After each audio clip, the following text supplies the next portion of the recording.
Okay, so some final tweaks to get this working as we like. What I like to do with these meta balls, let me just, again, template here and visualize the force node there, is I like to use kind of more than one. Well, let me just grab another transform. Okay, and just start moving it and then merge these together actually. And we'll start to get something, you know, a bit more interesting. So if we start doing, you know, weird stuff like that, then the force will be applied in that kind of weird way, right? So let me just type in some values here to get this kind of how I had it before. 3.1, and here I'm going to do 4.6. So that's just for the location. Turn off the rotation, and 2, 1, and 1.5 for the scale. For this one on the right, okay? And then uniform scale, what did I have there? 5.4. So there's one ball on the side there for this part of the building. And then this one was, what do I have? -4, 4.5, -3, 2, 1 and 1, and then the scale 6. Okay, and then once they're merged together, you can see we get that, you know, we get a big, we'll get like a big push there and a big push here as well. And then once we have them together, we can, you know, transform this whole thing, look at it as kind of one piece, one object. Okay, so I'm just going to move it back a bit there, so let's visualize that.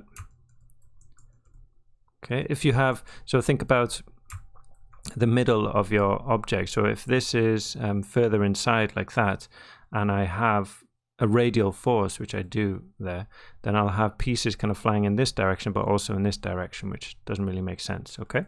So be careful of that. So I just at -1, and then just rotate it a little bit. Okay, so pushing down onto this part here. And then this force, I think, leave as it is. Oh, I think we need, yeah, the pieces we're going in earlier, so set that to -1 as opposed to 1. That's why the pieces are getting sucked into the middle, right? So we need them getting pushed out. So that's fine for that. Also, let's drop an RBD configure on this and plug that in there.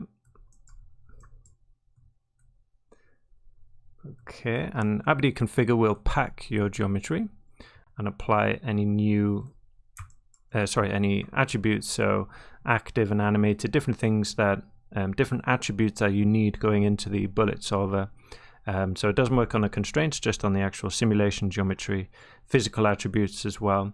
But what I'm interested in is this active attribute. So I'm going to set active to 0, and I want anything within my bounding box. Okay, so use bounds, these bounds, bounding box, and let's visualize that active attribute. Okay, so everything green is active, everything which is black. So once I start to stretch this out, we should see some pieces. There we go. See that piece there at the bottom is black now. So those pieces are not active. They won't be simulated. The active attributes can collide with these, but they won't be affected by any forces, right? So let's just give ourselves some nice round numbers here. 10, 3, 10. We said that we don't need any height on this. And just move it over 5, I think. Okay, so I'm just grabbing this piece at the back there. So, you know, we've got something for this part, you know, we're pushing this way, so, but we've got something to collide against. We'll have something kind of left over at the end, right? So that's all we need to do in here. You can play around with different physical attributes, but I find just leaving it at the default is good for most, you know, kind of big simulations like this. In the bullet solver, again, pretty much just leaving this at default. We could maybe visualize the active again, but it's not really necessary. We could see it elsewhere. You'll see it's black there. I'll just turn that off.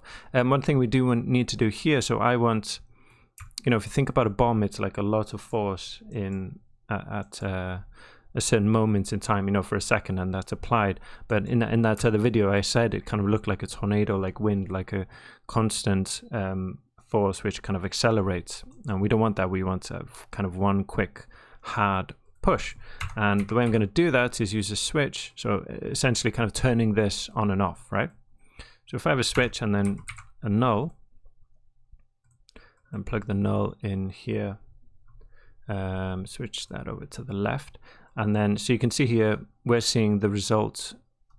We're looking at 0, which is this, and if I set this to 1, we're looking at 1. So I can use expressions in here to choose whether to pass through the null, which is nothing, or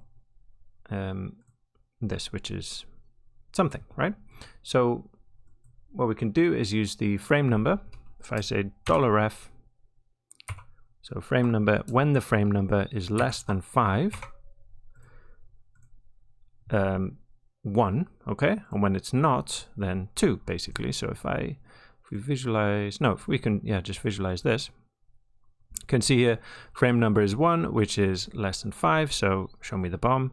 And then as soon as we're above, when we are 5 or above, we hide it. So, okay, so the force will be applied up to frame 5, basically. So that's let's just go inside here, and I think we're going to need, because the force is only being applied for a short amount of time, we'll need more of it. So let's set that, push that to 250. So we got more force, which is always good. And then let's cache this out. Right. Let's do, I don't know if we'll need 240 frames, because it's going to be pretty quick. Maybe like 100 frames.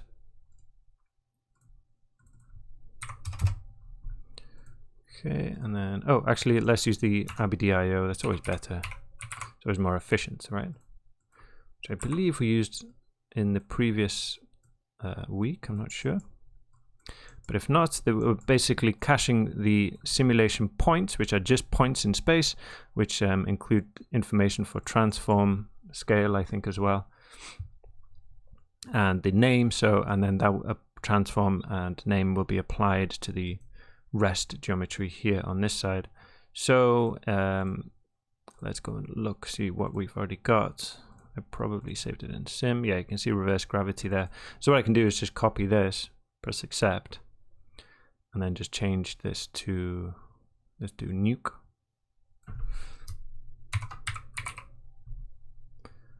And change this to nuke. Okay, and then copy that. Go into, we need this to be geometry and points. And then paste that there, and then nuke. And then we're going to get rid of importing in the rest geometry, not to have the $F, and change this to rest. Save that rest.